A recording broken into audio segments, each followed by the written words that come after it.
en la inspiración y abajo en la expiración. Esta curva les sirve para y ya que veamos curva, a ver si, no creo que me dé, pero bueno, vamos a ver si lo vemos. ¿Sí? Esta es la curva de presión y esta es la curva de volumen. Bueno, en ciclado por presión, ¿verdad? Vamos a tener frecuencia respiratoria y vamos a tener presión inspiratoria. Por cada centímetro de presión, centímetro de agua de presión inspiratoria, el volumen corriente se va a elevar entre 30 y 40 mililitros. Es decir, no es igual que el ciclado, que el volumen que tú, en forma independiente, una variable independiente, tú pones el volumen corriente.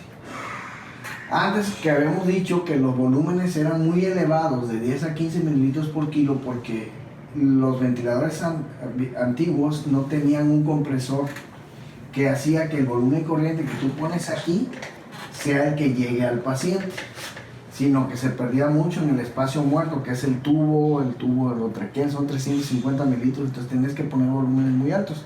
Aquí no, como tienen ese microprocesador, si tú le pones 500 está entrando al paciente. Es la ventaja de los nuevos ventiladores. Entonces, y tú dices, bueno, quedamos, les expliqué la vez pasada que la forma de la curva, la curva desacelerada, que es la curva de enciclado por presión, es la curva fisiológica, es decir, va entrando el volumen corriente hasta que llega un límite y entra. Entonces, como les puse el ejemplo la vez pasada, aquí ustedes tienen un alveolo ocupado y aquí tienen un alveolo desocupado en volumen. La forma de la curva es cuadrada, es decir, entra todo de jalón, entonces automáticamente se va a inflar igual, aunque tenga líquido aquí, e igual, aunque tenga líquido acá, aunque esté libre, del mismo tamaño. Pero ¿qué pasa? Aquí el volumen es constante y es parejo. Pero ¿qué pasa en presión?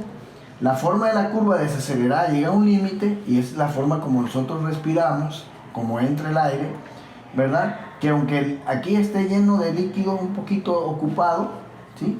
Y este esté desocupado, este que está desocupado se va a inflar más y este va a meter lo que es necesario. Es decir, aunque esté ocupado, nada más entra lo que le cabe, porque el alveolo está ocupado, entonces se adapta. La presión máxima de la vía aérea, o sea, o Pimax, no va a ser muy elevada y no te va a sonar. Entonces se adapta. Entonces el volumen es variable, por eso, y tiene menos riesgo de que causes un barotrauma o rompas el alveolo. Entonces, en el ciclado por volumen, al meterse todo de jalón, se infla todo y entonces aumenta la presión de Pimax, que en promedio ya sabemos que no debe ser arriba de 35, ¿verdad? Si está mayor de 35, las alarmas las programamos en 45, va a sonar. Y eso es un riesgo de que se rompa el alveolo y que se aumente la presión también. Entonces, si estás batallando porque tienes 400 de volumen y está sonando la alarma, pic alta, presión inspiratoria, pic alta, pic max alta, entonces lo cambia esa presión y como se adapta el volumen de acuerdo a la capacidad que tiene el alveolo, ¿verdad? Que si está ocupado nada más va a entrar lo necesario. Es cómodo para el paciente y es menos riesgo de que se le rompa el alveolo, que haya un barotrauma en ciclado por presión, más que ciclado por volumen, por la forma de la curva que es desacelerada. Y, obvio, aquí la presión va a ser constante y el volumen va a ser variable. Y va a tener frecuencia, presión inspiratoria, en lugar de flujo va a tener tiempo inspiratorio. El tiempo inspiratorio normal es de 0.8 a 1. Eso te da una relación inspiración-expiración 1 a 2 en promedio. Ok, ¿verdad? Como vimos, la utilización de la onda de flujo de rapa descendente está más asociada a una mejor distribución del volumen TIDA, la presión inspiratoria pico más baja, mejor tolerancia por parte del paciente, menor trabajo respiratorio, ¿verdad? Y estos ventiladores tienen esa capacidad de tener la rampa. La rampa puede ser el porcentaje o puede ser esta te la da automáticamente, ¿sí? No necesitas calcular. Es la que dicen, ¿no? Sí. Que antes sí la calculabas. Sí, hay otros ventiladores que lo calculas. Bueno, Entonces es el dichoso tiempo de Reis, o tiempo de Reis, ¿ya? Que corresponde Es de lo que te da el aire, ¿no? Sí, a la inspiración parte Uno del te lo da paciente. de golpe, Sí. o si te lo va dando poquito. Sí, y te lo da en porcentajes o en tiempo, en segundos, ¿verdad? En milisegundos. Pero como el vela lo programa, no tenemos que andar batallando para prefijarla, pues. En un patrón obstructivo, ¿verdad? El tiempo inspiratorio va a ser más largo, perdón, y eso puede darte problemas. Entonces, según la patología que tengas, el ventilador, el vela se adapta, no necesitas programarlo, por eso no me meto mucho en eso. ¿Ok? Entonces, el volumen circulante va a depender del gradiente entre la presión inspiratoria programada en el ventilador y lo que existe en el alveolo, ¿verdad? Entonces, ¿de qué manera? Si aumentamos la presión inspiratoria y mantenemos constante el PIC, el volumen corriente va a incrementarse. Pero ¿qué pasa si tú tienes un paciente con PIC alto? Si tú no subes la presión inspiratoria, el volumen corriente se va a caer y va a ser menor. Entonces, si tú estás subiendo el PIC a 8, por ejemplo, y tienes volumen de 400, tienes que aumentar la presión inspiratoria para aumentar el volumen. De otra manera se cae por el gradiente de presión. De hecho, otra cosa que se hace para bajarlo, primero se va bajando lo que es el PIB, ¿no? Sí. Luego se va bajando la presión inspiratoria. Sí. Cuando quieres bajar el PIB, porque cuando estás muy alto, que tienes miedo de causar trauma, lo vas bajando y la presión inspiratoria a veces hasta la tienes que aumentar un poquito más para compensar que estás bajando tu PIB. Pero es muy importante porque acuérdense, si cabrón, está metiendo PIMAX muy alta, 50, no trae broncoespasmo y todo, y el paciente siente como le voy a cambiar a presión para que no se me vaya a romper el alveolo, por la forma de la curva, ¿sí? Entonces hay varias formas de programar la presión inspiratoria inicial. O sea, una es de 10 a 15 centímetros sobre el nivel del PIB. Es decir, tú la presión inspiratoria vas a poner de 10 a 15 centímetros sobre el nivel del PIC. Es decir, si tú tienes PIC de 5, vas a empezar con 15, ¿sí? De 15 a 20 va a ser lo que vas a ir subiendo la presión inspiratoria. De esa manera, tú vas a tener volúmenes corrientes adecuados, en promedio de 5 a 8 mililitros por kilo, para que el paciente esté compensado. Porque ¿qué pasa cuando tienes un volumen corriente muy bajo? Hay taquipnea. El individuo, si tú le pones necesita 500 de volumen corriente y tú le pones 250, automáticamente el paciente va a estar con taquipnea porque quiere compensar ese volumen que no le entra. ¿Cómo? Respirando más. Entonces tenemos que tener al paciente confortable con un volumen minuto adecuado. El volumen minuto es la frecuencia respiratoria por el volumen corriente, pero en litros. Punto 500, o sea, por la frecuencia que tienes. Si tienes punto 250, por la frecuencia, el volumen en minutos se te va a hacer elevado.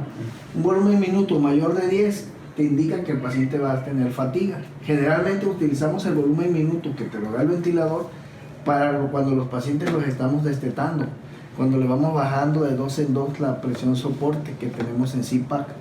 Entonces vamos bajando de 2 en 2 y vamos viendo cómo se cae el volumen corriente, y entonces automáticamente el paciente empieza a respirar más, y entonces sacas el volumen minuto, y si el volumen minuto te arriba de 10 o 10, ese paciente se va a fatigar. Entonces lo que tienes que hacer es regresarte otra vez a la presión inspiratoria previa, ¿verdad? Porque para el destete tú necesitas ir bajando, cuando estás en 12 o en 14 de presión inspiratoria, lo vas bajando de 2 en 2, cada media hora vas viendo el volumen corriente, la frecuencia respiratoria, vas viendo la oxemia, ¿verdad? Vas viendo la gasometría y vas viendo que va tolerando. Cuando un paciente tolera 7 de presión soporte con volúmenes corrientes adecuados y que está con buena frecuencia respiratoria y todo, y con una gasometría adecuada, ese paciente nada más vence la resistencia del tubo. Ya viene el tubo traqueo de la traqueostomía. Entonces el paciente ya lo puedes tener sin ventilador, con presión soporte de 7.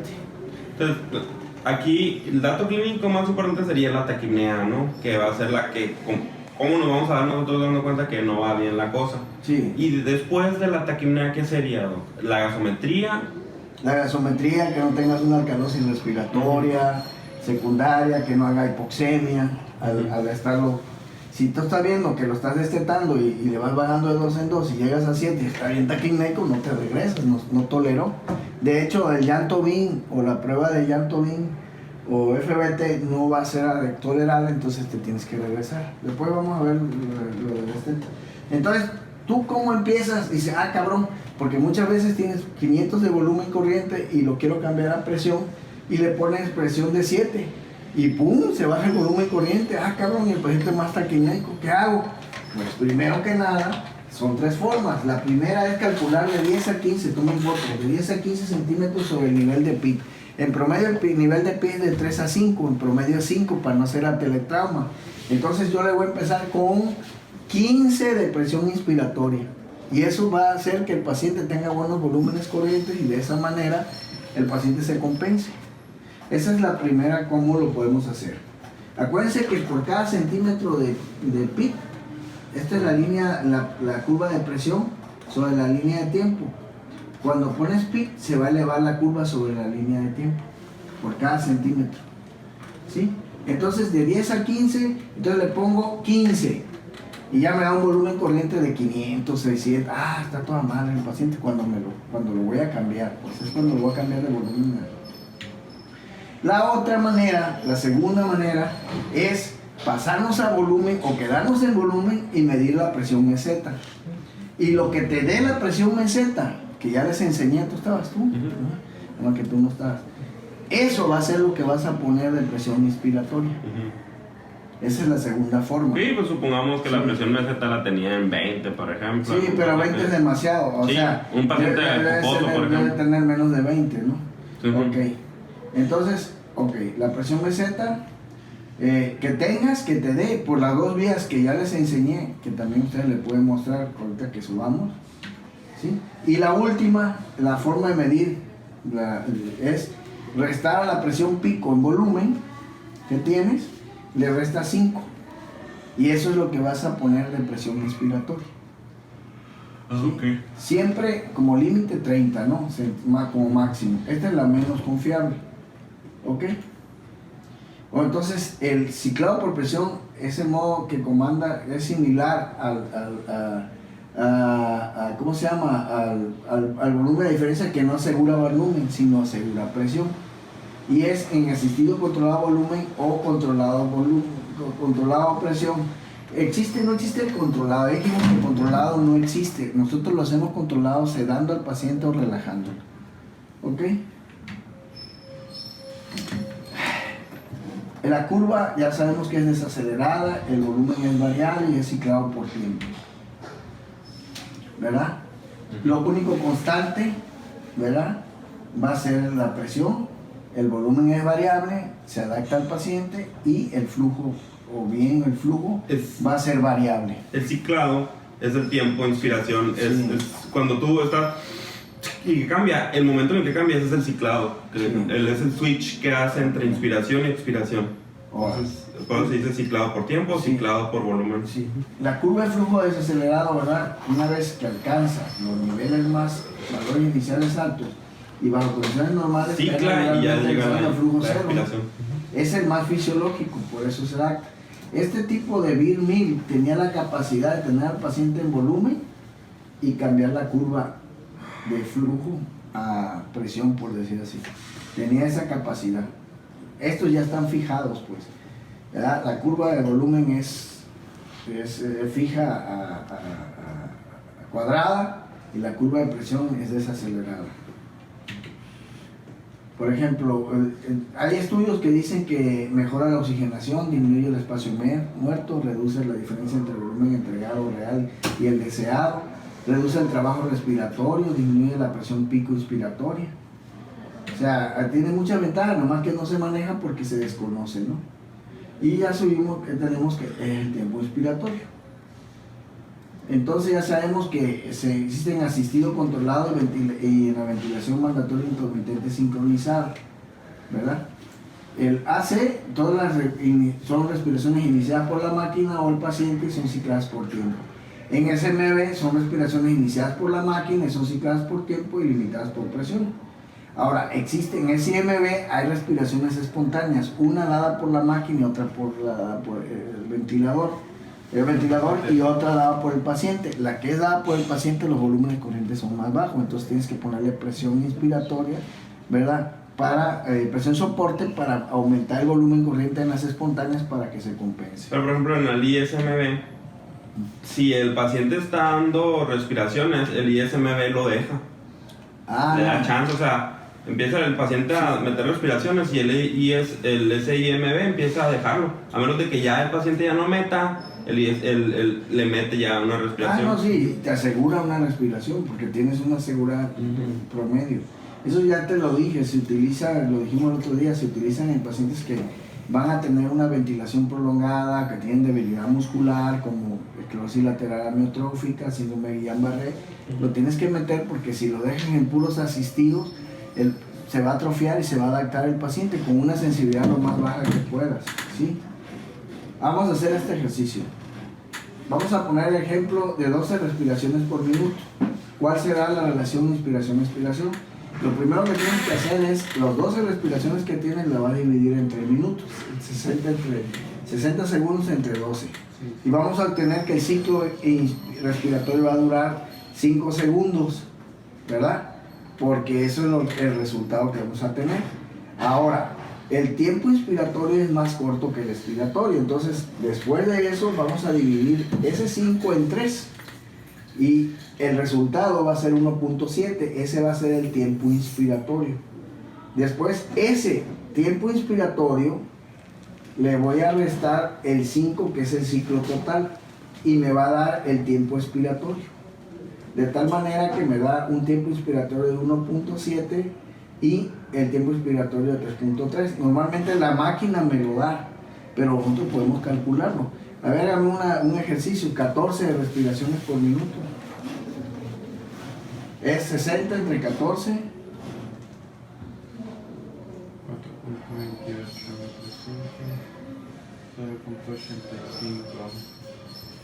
60 entre 14, ¿cuánto me dio el 0.8. ¿El cuál? Lo que es el tiempo inspiratorio. Ajá. Bueno, ¿y cuánto te salió el total en segundos? Sería 60 entre 14, ¿cuánto te sale el total de segundos? 4.28. Ese es el total de todo el ciclo. Ahora ese 4.8 le vas a dividir entre 3. A 1.4. Y ese es el tiempo inspiratorio. Ahora ese 4.8 menos el que ya sacaste ahorita. Menos el que ya, el tiempo inspiratorio. Menos 1.42. 2.9. Y ese sería el tiempo expiratorio. Sí. Y ese sería. Ya tomaron ahí. Bueno, están tomando video, ¿no? Sí. Bueno, aquí es muy importante que no tengas tiempos inspiratorios largos, ¿no? Y los tiempos inspiratorios largos, ¿cómo los podemos provocar? Lo podemos provocar, sobre todo nosotros, lo podemos provocar poniendo un tiempo inspiratorio mayor de 1.2. Si yo le pongo ahí tiempo inspiratorio 1.6, pues va a ser más largo que el tiempo expiratorio, cuando debe ser todo lo contrario, ¿no? Entonces un tiempo inspiratorio largo sí permite la introducción con menor presión, mejora la distribución de aire, pero aumenta la presión media de la vía aérea y puede reducir el retorno venoso y el gasto cardíaco. Es decir, cuando nosotros utilizamos un tiempo inspiratorio largo para medir la presión meseta, que es la pausa inspiratoria, pero nada más para eso, en volumen. Pero si nosotros queremos poner una pausa en volumen, por decir así, porque tenemos un paciente con hipoxemia refractaria y tenemos que meterlo a respirar al revés para que aumente la distribución y aumente la presión media de la vía aérea y se oxigene mejor el paciente, tenemos que dormirlo porque lo vamos a tener respirando al revés. O sea, para que es una respiración invertida. Eso no lo puedes hacer si el paciente está despierto, porque lucharía y estarías respirando al revés. O sea, ¿eso cómo lo haces? Poniendo una pausa inspiratoria. No. O sea, aquí el doctor pone pausa inspiratoria de punto 2, punto 1, no pasa nada, mientras la relación sea 1 a 2. Normalmente es decir off. La pausa inspiratoria se usa para medir la presión meseta, nada más. Según la literatura y en los libros así lo van a encontrar. Aunque el doctor pone pausitas, no sé cuál es el objetivo del doctor, él viene de otra escuela, yo no se lo cuestiono. Nada más que no se invierta la relación inspiración-expiración. No sirve de nada ponerle una pausa. La pausa nomás la usamos para medir la presión meseta. Un tiempo inspiratorio corto aumenta, ¿verdad?, el pico de presión en los modos controlados por volumen y puede disminuir el volumen corriente, ¿verdad? En el caso de ciclado por presión, este es un tiempo inspiratorio corto, este es un tiempo óptimo y un tiempo inspiratorio largo. ¿Qué pasa cuando el tiempo inspiratorio es corto?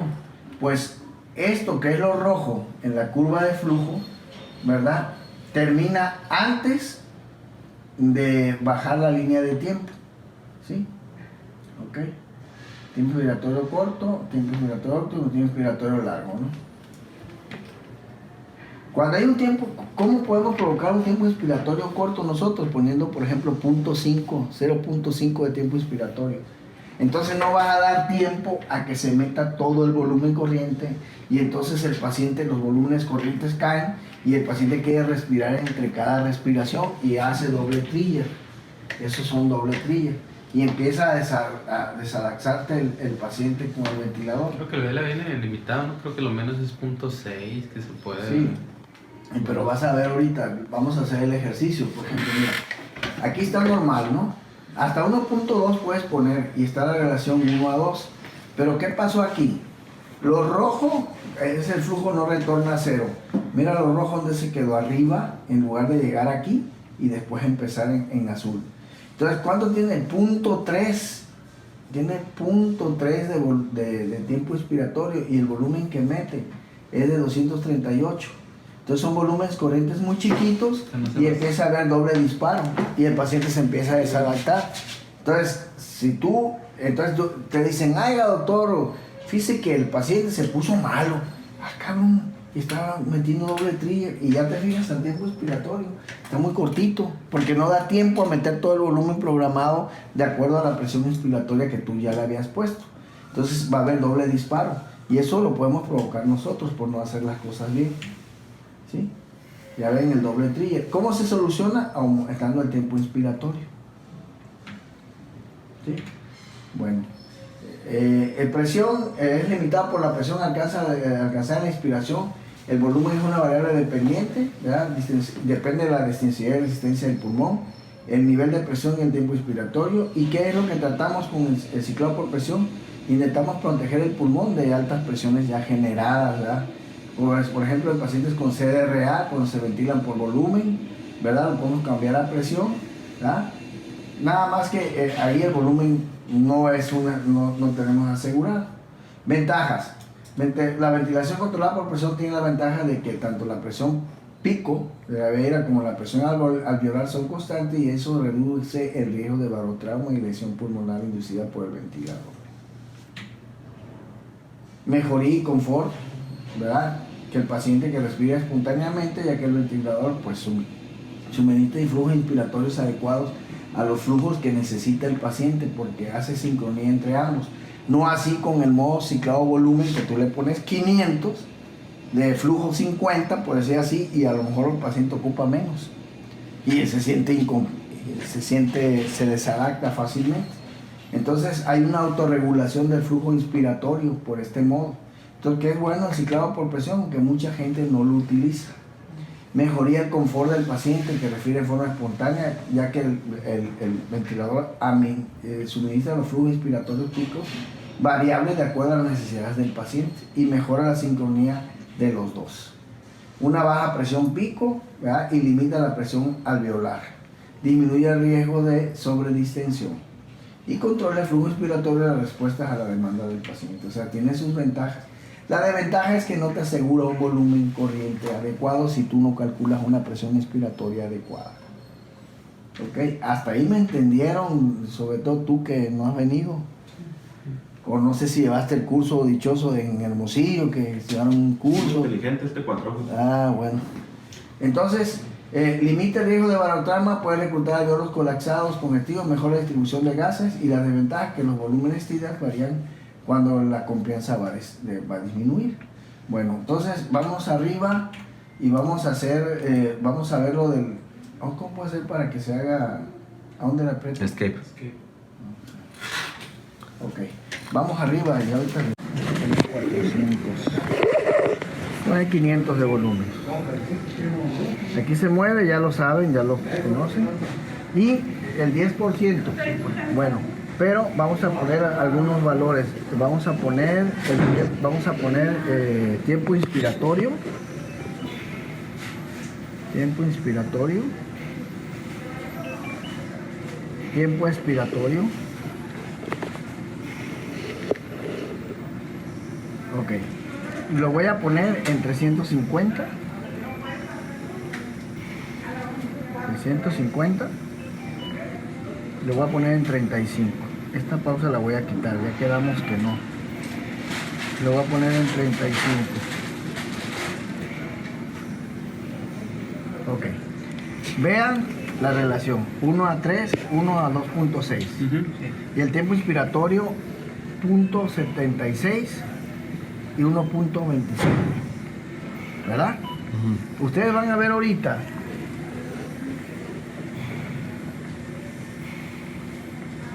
cómo esto se va a subir y esto se va a bajar. Lo amarillo, cómo se prolongó y se va a invertir la relación. ¿Ah? Porque está tardando más tiempo. Sí. Y entonces él está acoplado, pero mira, vean cómo se acortó. Entonces yo le subo el flujo a 35 y van a ver, y mira, ya se empezó a depender del ventilador. A 35, este va a bajar y este va a subir. El tiempo inspiratorio va a bajar. Y la relación ahorita se va a normalizar. ¿Ok? Ahorita le voy a subir a 500.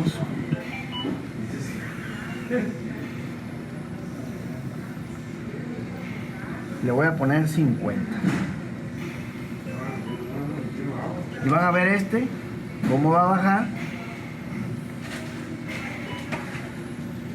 Y el tiempo expiratorio va a bajar y el tiempo expiratorio. Pues es la velocidad, pues. Entonces no vamos a provocar hambre de flujo. Ustedes tienen que poner 50 y 50. Ok. Bueno, ya que está más o menos acoplado, mira, está en 22, está cómodo el paciente. Si yo pongo una pausa inspiratoria, van a ver cómo este tiempo inspiratorio se va a prolongar, vean, 2.8 y la relación se va a invertir. ¿Ok? Entonces, vean, entonces esto no es fisiológico, nada más es para que vean. Entonces ya le quedó claro lo que es el flujo. ¿Se dan cuenta que es el tiempo inspiratorio? Bueno, ya el paciente está cómodo. Ahora vamos a sacar las dos maneras para sacar la meseta. Hacemos aquí una presión de 6 segundos. 1, 2, 3, 4, 5, 6. No salió. 1, 2, 3, 4, 5, 6, 7. Presión alveolar de 12 con confianza estática de 41. Está normal. ¿Sí? Okay. Se le movieron las flemas. Esto indica dientes en cierre de secreciones. Hay que aspirar a los pacientes. Ya se lo vamos a ver en curva. PIP, ¿qué es lo? PIP. Presión inspiratoria pico alta. Oh. Esto se eleva. Pues. Bueno, ahora resistencia al circuito aumentada, ¿no? Bueno, vamos a sacar la, comúnmente lo hacemos. Citamos con una pausa de 2. Dejo 2 cuadros.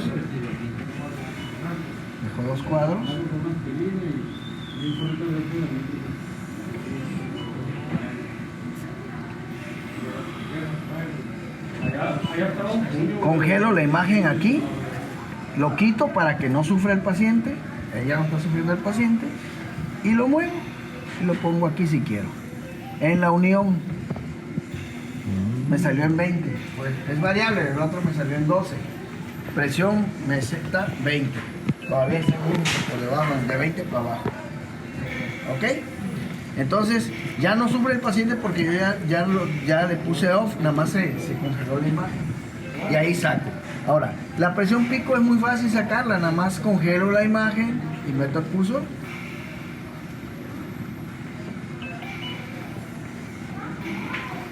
Voy a congelar, sí, sí.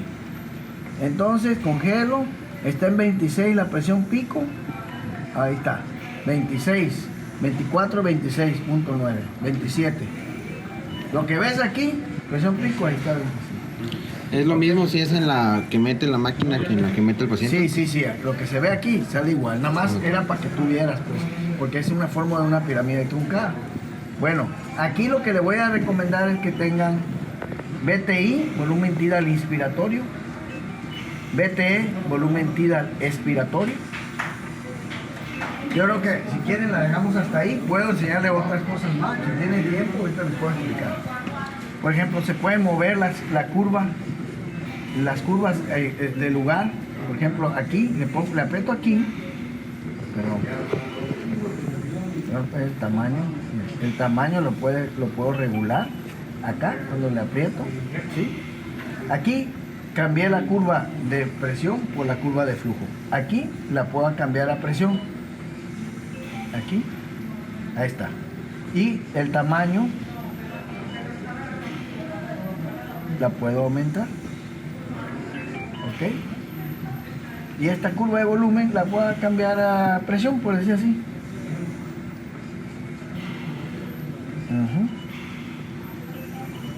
O sea que, pero normalmente el orden que utilizamos, ¿verdad? Es presión, flujo y volumen. Entonces la vuelvo a cambiar, le voy a poner aquí presión,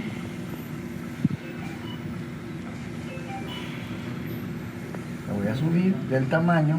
¿Y la del tiempo? Espérame, ahorita le muevo. Ahorita después lo dejo hacer. Ahorita porque este paciente está medio, pero lo vamos a hacer después. Aquí la de flujo.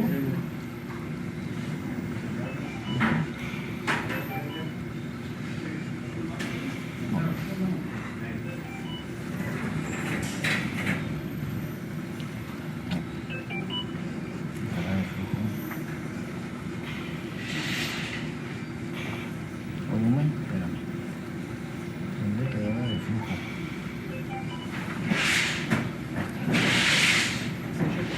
La de flujo y la de volumen aquí.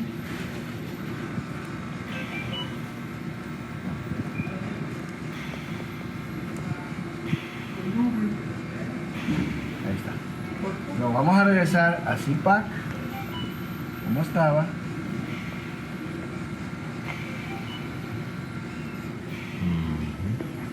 Bajemos la cama, bajemos la cama y ustedes que se fueron igual, luego lo van a hacer. ¿Sí lo viste tú? No, ya sabes. No. ¿Sí lo viste? Sí, Bueno, me quedó claro que lo que hablamos lo vimos ahí. sí. Y que vieron cómo uno puede provocar.